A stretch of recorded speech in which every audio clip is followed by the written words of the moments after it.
Forget frequently asked questions. Common sense, common knowledge, or Google. How about advice from a real genius? 95% of people in any profession are good enough to be qualified and licensed. 5% go above and beyond. They become very good at what they do, but only 0.1% are real geniuses. Richard Jacobs has made it his life's mission to find them for you. He hunts down and interviews geniuses in every field: sleep science, cancer, stem cells, ketogenic diets, and more. Here come the geniuses. This is the Finding Genius Podcast with Richard Jacobs. Hello, this is Richard Jacobs with the Finding Genius Podcast. I have Fábio Aguiar-Alves. He's an associate professor at Federal Fluminense University in Brazil. We're going to be talking about Staphyloccocus Aureus, MRSA, things like that, bacteria that become resistant to antibiotics and then, end up, unfortunately, causing people all kinds of problems. So, Fabio, thanks for coming.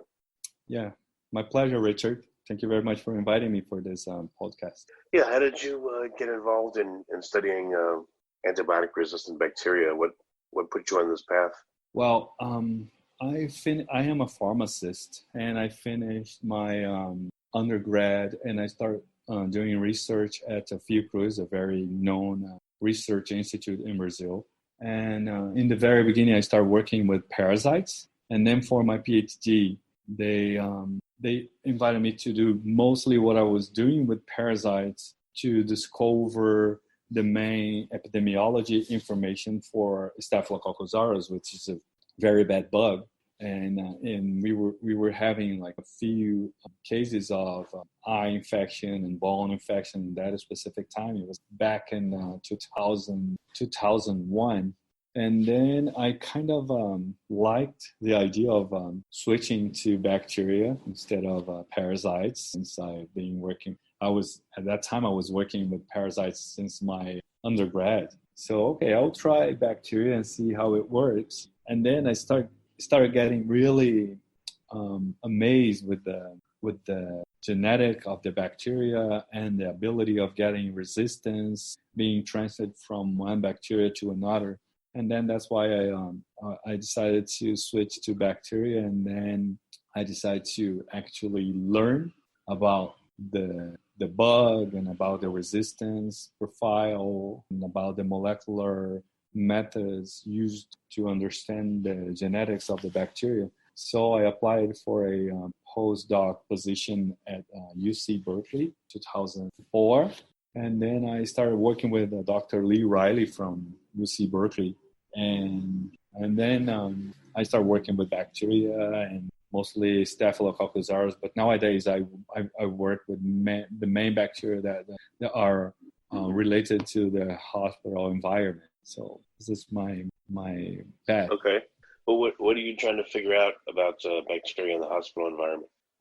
We do one specific type of research that is called molecular epidemiology. So we find the bacteria in the patients, and then we look for specific genes related to virulence and resistance. So for the last 5 years, I've been trying to find some specific genes, and mostly virulence and resistance genes that are very important to identify the bacteria, but also to guide the doctors, the medical doctors, in very specific treatments. So once you do the molecular epidemiology, you're able to kind of map everything you get inside of that specific hospital, and then you give some answers to the doctor to be more assertive in the treatment. So this is what I mostly do.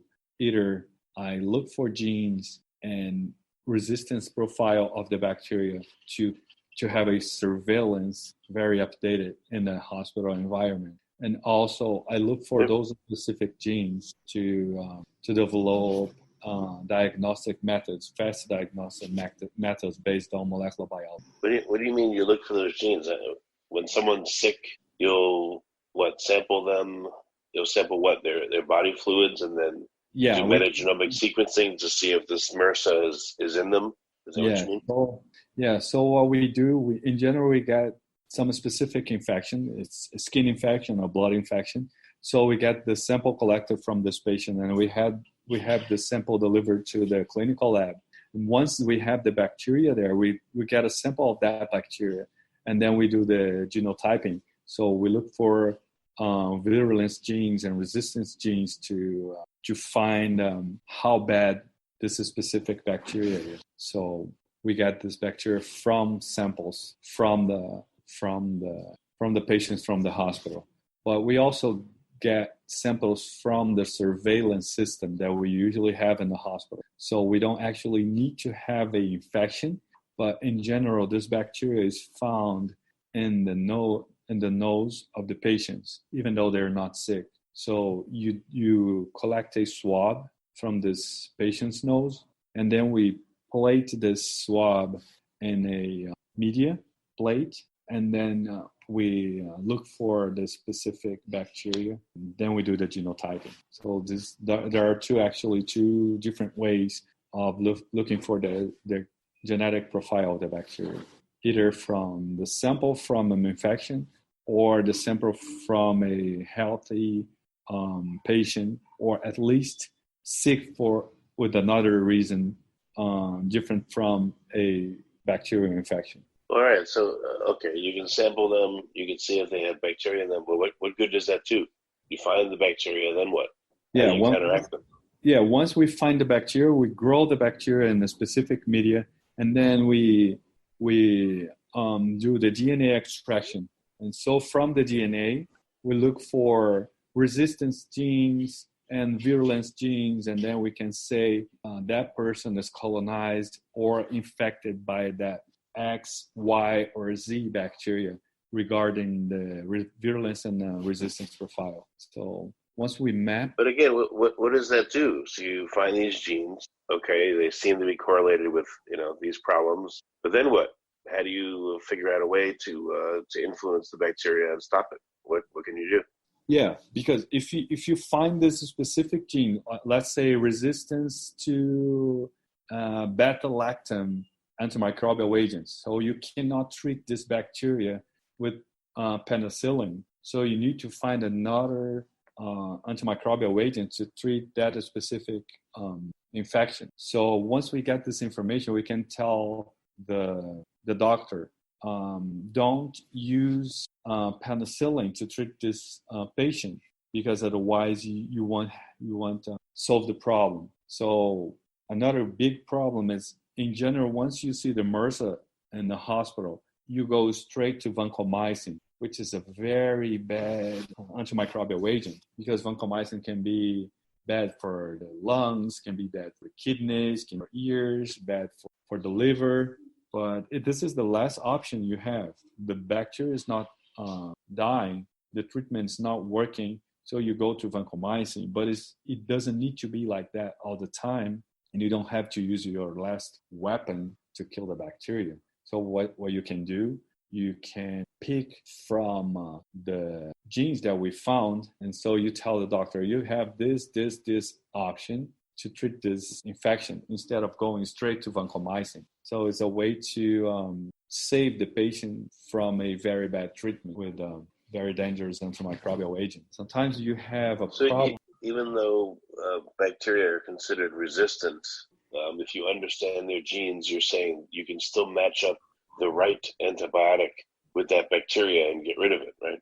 Yes, you can save the patient from being treated by a very bad antimicrobial agent, because sometimes the patient does not die from the infection, but 3-4 months later, you can have a problem with that patient. You can have a kidney failure because the antimicrobial agent is very bad for the patient in that sense. So, well, okay, so this is good. This makes a lot more sense. I mean, from what I've heard historically, it just took too long to sequence someone's bacteria. So they would just give a broad spectrum antibiotic, especially if someone had an acute problem. So how quickly can your version of sequencing be done, and then the right, antimicrobial be applied?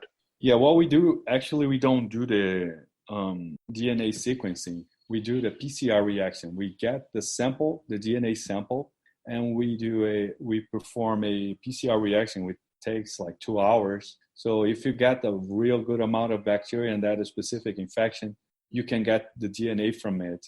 And it takes like 30-40 minutes to do the DNA extraction. And then after that, 2 hours later, you can get a PCR reaction as a polymerase chain reaction. So we use a specific set of reagents to target the resistance gene specifically. So you don't do the whole genome sequencing of the bacteria, but you look for specific genes. So once you find those genes, it means that bacteria is resistant to that specific antimicrobial agent. So what we want to do is to give a faster answer to the doctor instead of waiting for, let's say, 24 hours for the average type of resistance profile testing. And sometimes it takes like 24 hours. So if you do a very specific testing for a group of antibiotics, you can get the answer in 2 to 3 hours. Yeah, that's much better. Okay. Yeah, it's much better. Well, that's good. What? I don't know. I guess I had the picture that, if you have a antibiotic-resistant bacteria, there's no hope for you. I mean, what percentage of antibiotic-resistant bacteria are resistant to everything we've got? A lot of them, a little bit of them. Like what? I don't know if your analysis is in practice a lot, but what's been seen now in hospitals? Yeah. So this is actually what I do. Once we do the epidemiology, means that you know how much you get in that specific hospital, in that specific city, in that specific state and country, right? So this is why we do the surveillance. So the responsibility of having a surveillance system is to have an updated information about this bacteria. So in general, you have 10% of the bacteria that you found in one specific group, in one specific population. 10% of this population is colonized by MRSA. However, out of this 10%, the total of the bacteria, the total of the Staphyloccocus aureus that actually colonizes the population is like 30%. So let's say we get 30% of the patients that are colonized by Staphyloccocus aureus, not the resistant one. So out of this 100 people, only 3 to 5 are resistant to methicillin, which gives the name methicillin-resistant Staphyloccocus aureus that we call by intimacy MRSA. So straight answer is 3% of the population. Between 3 and 5% of the population is colonized by the resistant bacteria. However, it changed a little bit regarding the type of bacteria we were talking about. So we were talking about MRSA. So the answer is in between 3 and 5% of the population that is going to be colonized by MRSA. But we're 3 not and 5% that'll be colonized by it, or we're not talking about the disease. We're talking about the colonization. Colonization is 3 to 5%. Like everyone. You can have like in your family, like one person that is generally colonized by MRSA and not having any type of problem for the whole life. But once we talk about an infection, it's a little bit different, because if you get the infection, you can a little bit higher prevalence. So once we were talking about the infections, and once you go to the hospital, you can get around 30% of the cases of nosocomial infection, like hospital infection. 30% of these infections in the hospital, they are by Staphyloccocus aureus. But in between 10 to 15% of these samples, there are MRSA. Well, again, being colonized by it, that doesn't necessarily mean you'll be sick. So how many people that are colonized by MRSA? I mean, okay, so what happens? Is someone colonized by MRSA, then they get sick? Or are there a lot of people that are colonized by MRSA, they go along for a long time and nothing happens to them? Yeah. In general. But all of a sudden it turns against them somehow. Like what is the pathology you think of people that get affected by? Yeah, so in general you don't get sick by being colonized by Staphylococcus aureus, but it's a risk factor for infection. So being colonized by Staphylococcus aureus is a risk factor for infection. Let's say you have to go through a whatever type of surgery. So it increases the risk of you getting infected by Staphylococcus aureus if you are colonized by Staphylococcus. So in a few countries like Canada and United States, some people they're actually in some hospitals, they do surveillance, active surveillance and once you get into the hospital to be submitted to any type of surgery. And then in this situation, if you're positive by Staphylococcus aureus, you can be decolonized by a antimicrobial agent in your nose. So and they will avoid the infection during the surgery. Okay, so one thing that would help is people that are already colonized by Staphylococcus aureus, because when you do surgery on them and you open them up, now that's when it seems like the that bacteria goes into them and makes them very sick, right? Yeah, because the transmission is not really easy, but sometimes you touch your nose, you touch the place that you were sitting at or sleeping, or you can touch the material around you while you're recovering from the surgery, so you can get infected. So it's good if you're decolonized before the surgery, so it'll help you getting rid of the bacteria before. I thought pretty much everyone has Staph aureus, but some people have resistant Staph aureus and some not. No, or do only certain people have it at all?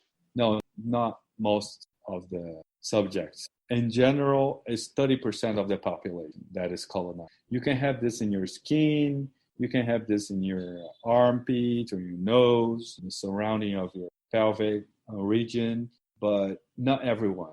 Because there is always a fight of your flora, right? Your microbial surface in your skin. You call it microbiota. So if you have this bacteria, they fight against each other to be the responsible for that kind of coverage in your body.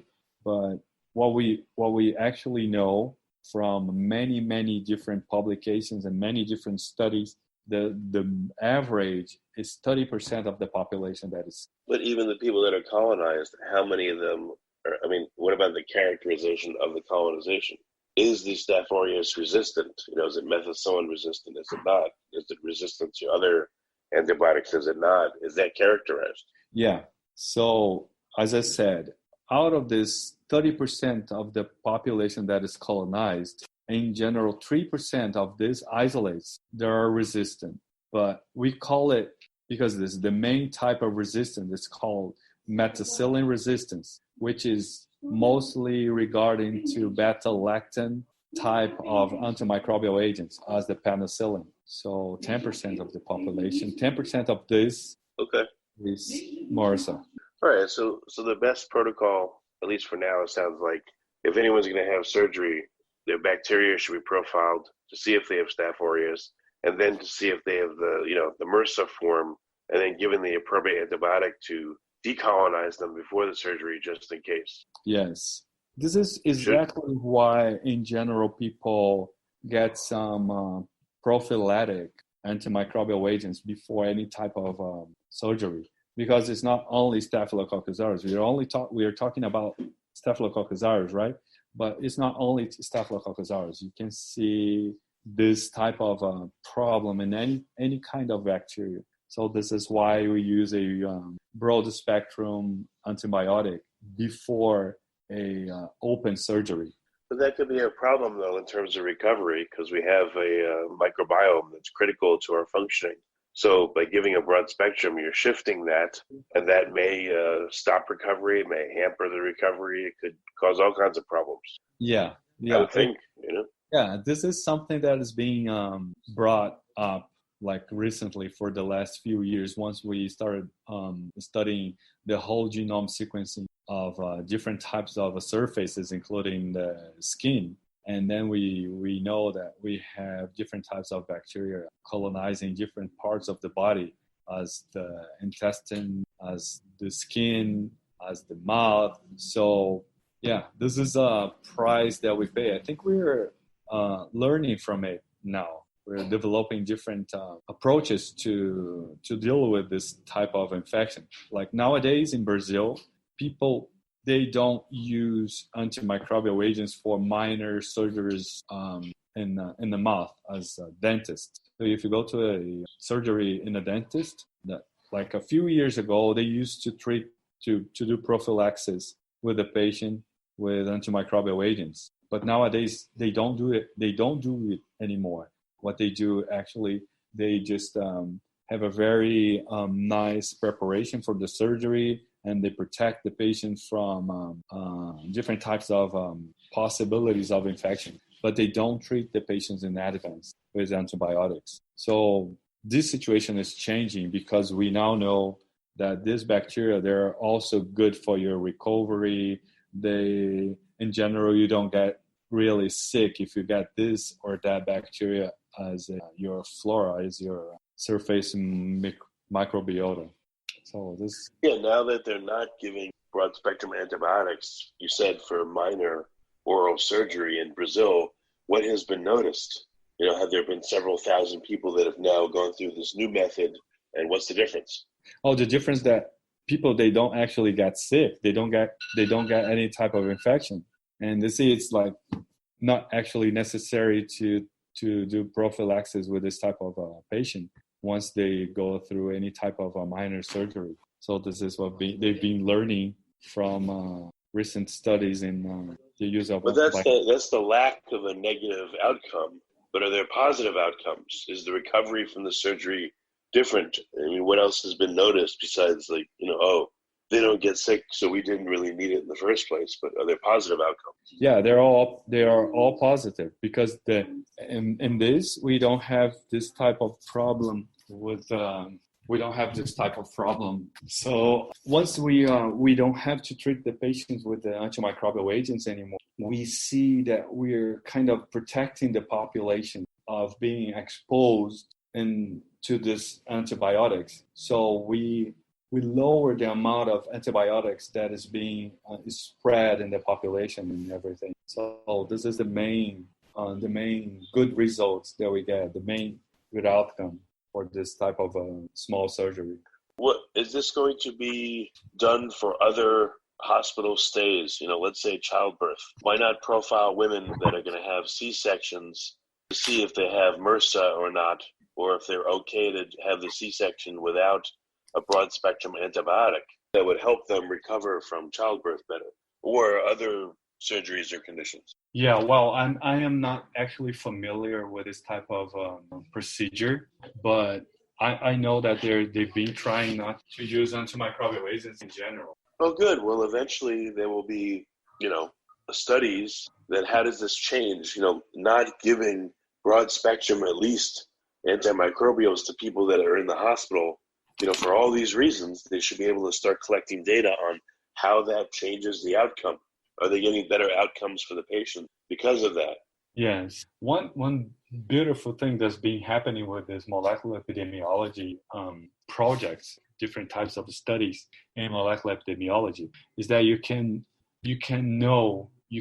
predict the type of bacteria that you're going to have an infection from that specific region. As we know in Rio, we have this main bacteria that is called Brazilian epidemic clone. So we used to have this bacteria for the last 25 years, let's say. Once we have first started doing molecular analysis on this bacteria, let's say for the last 25 years, we were only having the Brazilian epidemic clone. That was a very important bacteria that was mostly resistant to different types of antimicrobial agents. But now with the globalization, the main types of bacteria, they're changing. But now in Rio, what we see is a type of bacteria, the same type of bacteria that is being found in the US. It's called a community-acquired MRSA.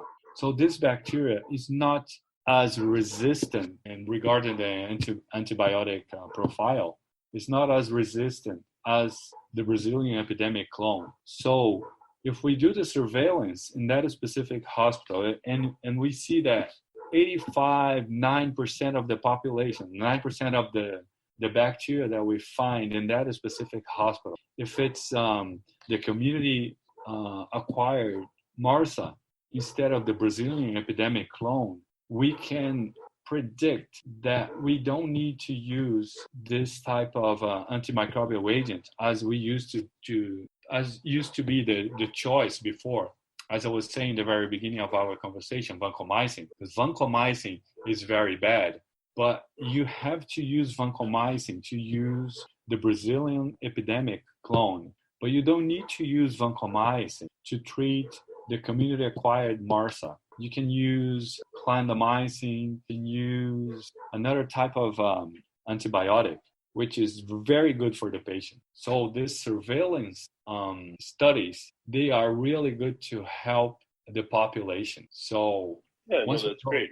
Again, it avoids broad spectrum treatment with broad spectrum antibiotics. I guess to put it in a funny way, right?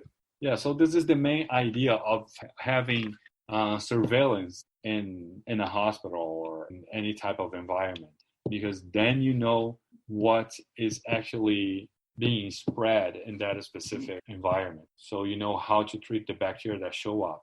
Even though you don't have time to wait for me to give you the results from the resistance profile, you'll be able to remember that last time I gave you a report regarding this surveillance, you will remember that you don't actually need to treat this patient with vancomycin or clindamycin or gentamicin. You can go to a less dangerous antibiotic to the patient. What's next with your particular research? Where are you taking it? Now I'm, as you were thinking in the very beginning, now I'm going to the whole genome sequencing direction. We use a very small equipment that we can do the analysis like in a point of care style. So we can bring the small equipment, is the size of a old flash drive. So we can bring it to the hospital, and let's say we go to the ICU, and we can screen all the patients in the ICU, and in 3-4 hours I give the type of bacteria that this patient has and the type of resistance profile that you can have for this patient. So you know that in case this patient gets sick or gets any type of infection, you know that we can use this and that antimicrobial agent. So my direction now is mostly point of care diagnostic method, mostly molecular biology, genomic analysis. Well, what's next for point of care? Faster, cheaper, more conclusive? Like, everyone wants to improve all the time, or is it good enough? It's just not used nearly enough, not nearly as often. Yeah. In the very beginning, the first next was PCR. So instead of growing the bacteria for 24 hours, we had the PCR that we could do the response in 4 hours. And then we had the real-time PCR that we can have a response in 2 hours. And then we want to move to the point of care. Instead of getting the sample from the patient and bringing to the clinical lab and doing all the tests, and then bringing to my molecular biology lab and doing all the tests. So we want to do the whole genome sequence as point of care. But I think next it's going to be a machine that you can just get a swab from the patient and stick the swab inside of the machine, and in like 45 minutes the machine will give you the resistance profile, the type of bacteria, the species, and the virulence factor that you can find in this bacteria colonizing or infecting, and then hopefully use less antimicrobial agents in the hospital environment. So I think this is next, but it's an endless fight. Well, since we have a normal microbiome and microbes appear to trade resources, has anyone looked to see when someone has MRSA or Staph aureus, what other microbes come along with that?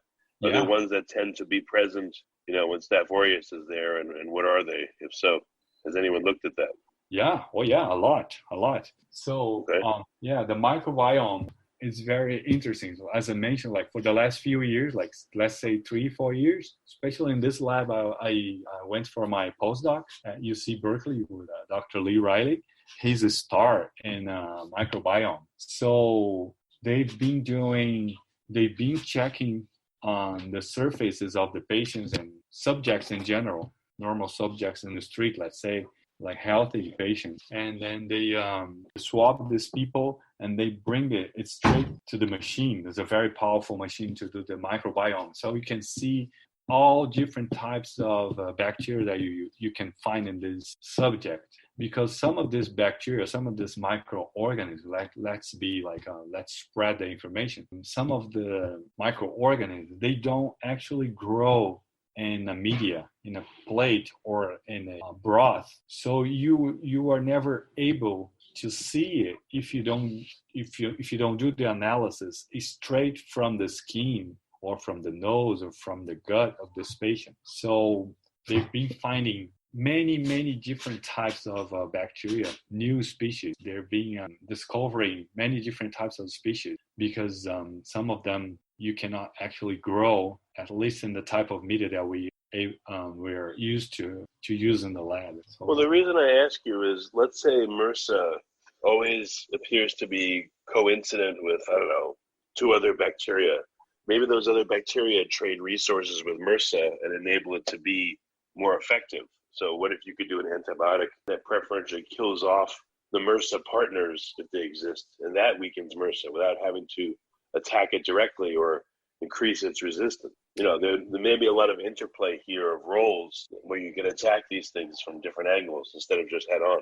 Yes, there are two different things to talk about this. The first one is that there is an event that is called lateral gene transfer. Bacteria, they have a DNA that is circular, and this bacteria, they exchange the material, the genetic material, with each other. So let's say we have Enterococcus, which is very dangerous, but it's not really aggressive, and it's very easy to treat with different types of antimicrobial agents. But this Enterococcus in general is a carrier of a vancomycin resistance. So in general, what we see, the Enterococcus is able to transfer the vancomycin resistance gene to Staphyloccocus aureus, because they coexist in the same patient, in the same environment. So if a Staphyloccocus aureus, which is already MRSA, gains the resistance gene from the Enterococcus, so it's a very bad and aggressive and virulent bacteria carrying the vancomycin resistant. And guess what? Vancomycin is the antimicrobial agent that is the choice to treat MRSA infection. So in this situation, we're in trouble. So this is the first part of the answer. And the other part of the answer is that as they coexist in the same environment, in general, there are balance. So one bacteria, let's say, prevents the other bacteria to grow, and vice versa. So this is a balance in between the amount of bacteria and the resistance profile and the virulence, and that's why we're walking around freely with a lot of bacteria in our skin. Did I answer your question? Well, actually, it brings up another question. When you have Staph aureus and it becomes MRSA, let's say, where does it get that ability to do that? I mean, you know, the theory I always hear is, it randomly mutates or some, BS like that. Do you think it's getting the genes from partners that are living around it when it's under attack by a given antibiotic? Like, where does it get the resistance from so quickly? Or does it just have to have it the whole time? But I mean, in general, like, how do you think these resistant strains evolved? Where did they get their material from? Yeah, as I said, it's a event called lateral gene transfer. So this X bacteria is a carrier of the A type of resistance gene, and it gets together in the same environment. Y bacteria resist gene. So once they get together, so that they transfer to each other, this bacteria now to antibiotics that it was not used to resist. So the main reason for this to happen is this lateral gene transfer happens bacteria to another, but also selection. Before, once you vary respect antibiotic, select the bacteria that are resistant to that specific biotic. So now that you have the surface is completely free of the other bacteria. So now the only bacteria that grows is the one that survived the treatment from that antibiotic. So there are two reasons for their resistance to show up. First one is lateral gene transfer, and the second one is the resistance of the specific bacteria that is resistant. So it stays under the treatment of any specific antibiotic. And then it grows freely after the destruction of the bacteria in the surrounding area and the environment. And it also comes from the general environment, not talking about hospitals. But once you're just like laying on the grass or going to the beach, some types of bacteria and other microorganisms as fungi, they transfer their material. So you can get this information from another microorganism too. So are there then reservoirs, bacterial reservoirs of resistance genes that are out there? And the bacteria that we're trying to affect with our antibiotics, are they using these reservoirs, through this lateral gene transfer to pick up resistance as needed? Are you asking if there are reservoirs? Can you consider other bacteria that have these resistance genes reservoirs of that ability or of those genes? And they're there, let's say, and the bacteria in question, Staph aureus, is looking to them as a reservoir through lateral gene transfer to get the genes it needs to survive when it's under attack. Is that a model that makes any sense? That there are certain bacteria that just have these resistance genes, and that's really where they come from originally? Yeah, in general, the resistance gene is transferred mostly from one bacteria to another.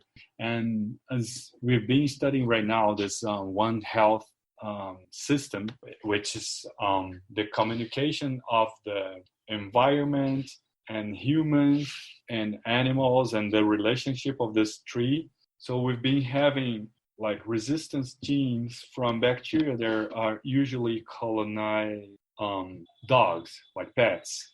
I have a friend in my department. He works mostly with pets. So there is one specific Staphyloccocus aureus from dogs that you can have an infection in humans by this specific bacteria, but nobody actually discover or types this type of bacteria because they're very similar to Staphyloccocus aureus. So you can get this resistance genes from this specific bacteria that you have in your dog. So once this bacteria get connected to the bacteria that is in your nose, now you have a Staphylococcus aureus that used to be not MRSA, but now it's a carrier of a different type of resistance. So, but do they pick up these resistant genes just by being in the same neighborhood, or do they only do it under stress and pressure to survive?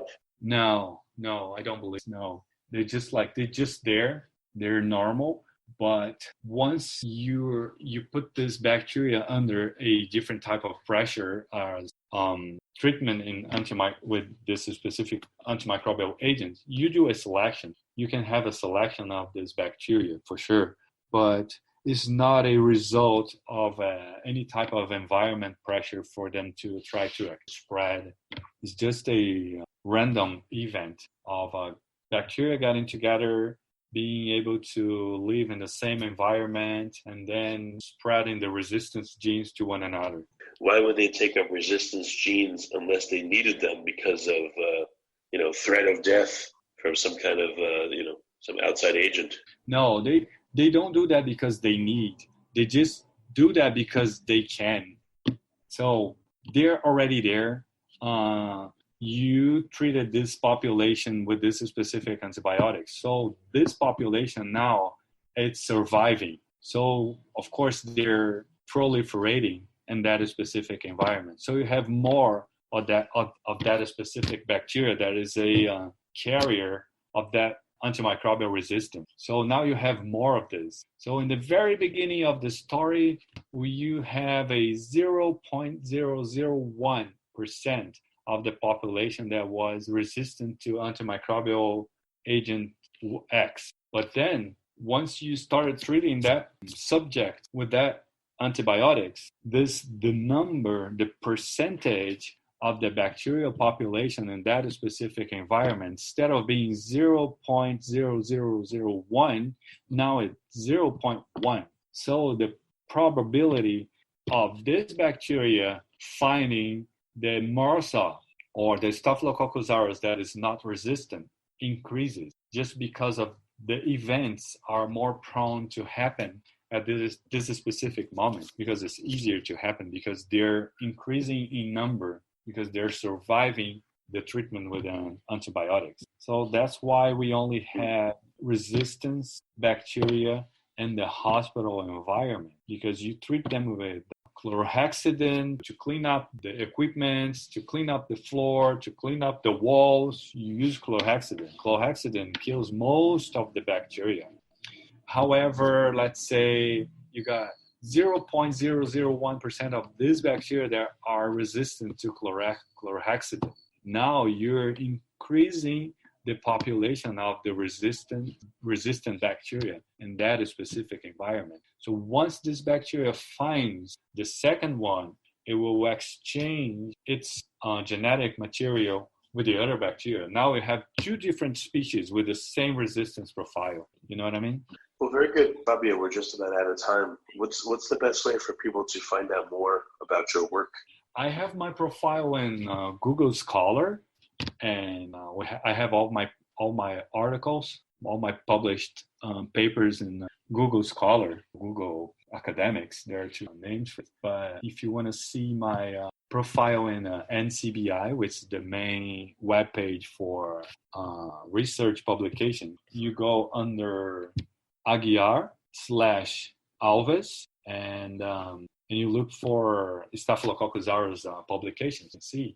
But you can also see my name and my research and the people in my lab and Fluminense Federal University webpage. Okay, very good. Well, Fabio, thank you for coming. And it's an interesting subject, and unfortunately, a lot of people are going to be faced with drug-resistant bacteria because it's appears to be getting worse. So it's important the work you're doing, and I appreciate you coming. Yes. Thank you very much, Richard. And feel free to send me a message if you have any other question. You've been listening to the Finding Genius podcast with Richard Jacobs. If you like what you hear, be sure to review and subscribe to the Finding Genius podcast on iTunes or wherever you listen to podcasts. And want to be smarter than everybody else? Become a premium member at findinggeniuspodcast.com. This podcast is for information only. No advice of any kind is being given. Any action you take or don't take as a result of listening is your sole responsibility. Consult professionals when advice is needed.